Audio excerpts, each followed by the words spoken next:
Selamat datang di video kami tentang strategi komunikasi politik yang membawa kandidat baru dari Partai Gerindra dan PDI Perjuangan ke kemenangan dalam pemilihan legislatif Kabupaten Tasikmalaya tahun 2024. Dalam penelitian ini, kami akan menganalisis bagaimana mereka berhasil mengalahkan para petahana. Pemilu 2024 di Kabupaten Tasikmalaya menjadi menarik untuk dikaji. Dari 50 kursi DPRD yang ada, hanya 24 kursi yang berhasil dipertahankan oleh petahana. Sementara 26 kursi lainnya dimenangkan oleh kandidat baru. Hal ini menjadi fenomena yang cukup mengejutkan, mengingat banyak kandidat petahana yang memiliki sumber daya dan kekuatan politik yang kuat. Untuk memahami fenomena ini, kami menggunakan teori retorika dari Aristoteles yang menekankan 3 elemen penting, yakni logos, etos, dan pathos. Logos merujuk pada argumen rasional, etos pada kredibilitas dan karakter komunikator, serta pathos pada kemampuan untuk menyentuh emosi audiens. Dalam aspek logos, para kandidat baru yang terpilih memiliki pemahaman yang baik tentang kondisi masyarakat Tasikmalaya dan perilaku pemilih di sana. Mereka juga memiliki pengalaman politik yang cukup lama, meski baru bergabung dengan partai-partai besar saat mendekati pemilu. Seperti salah satu narasumber yang ditemui peneliti dari Partai Gerindra yang bernama Kang Jejen.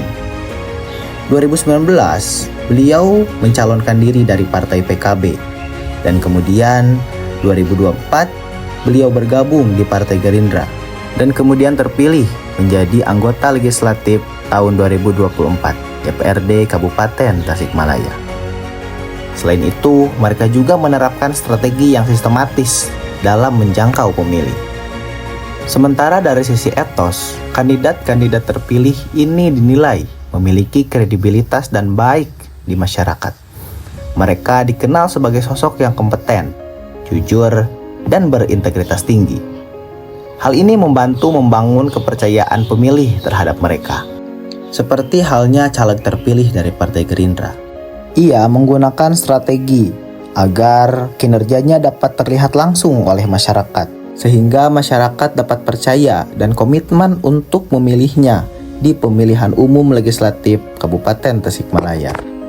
Dalam aspek pathos, para kandidat baru ini juga mampu menyentuh emosi pemilih melalui pendekatan yang lebih personal dan dekat dengan masyarakat.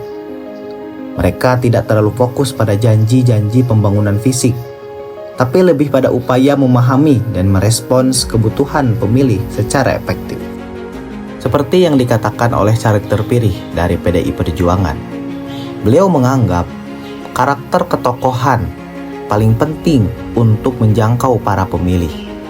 Seperti halnya Pak Ujang Sukmana, Dapil 6 di daerah Parung Ponteng.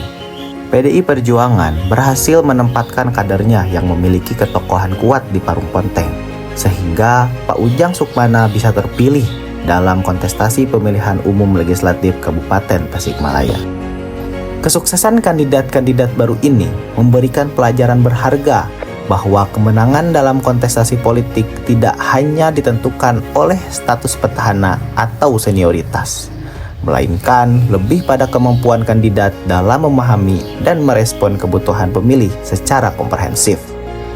Gabungan antara logos, etos, dan pathos ini menjadi kunci keberhasilan kandidat-kandidat baru dalam meraih kemenangan di pemilu 2024 Kabupaten Tasikmalaya. Mereka mampu membangun komunikasi politik yang efektif, sehingga berhasil meyakinkan pemilih dan mengalahkan para petahana yang sebelumnya dianggap lebih unggul. Itulah salah satu fenomena unik di Kabupaten Tasikmalaya. Kita tahu bersama bahwa politik itu sangat dinamis, kadang susah untuk ditebak alurnya.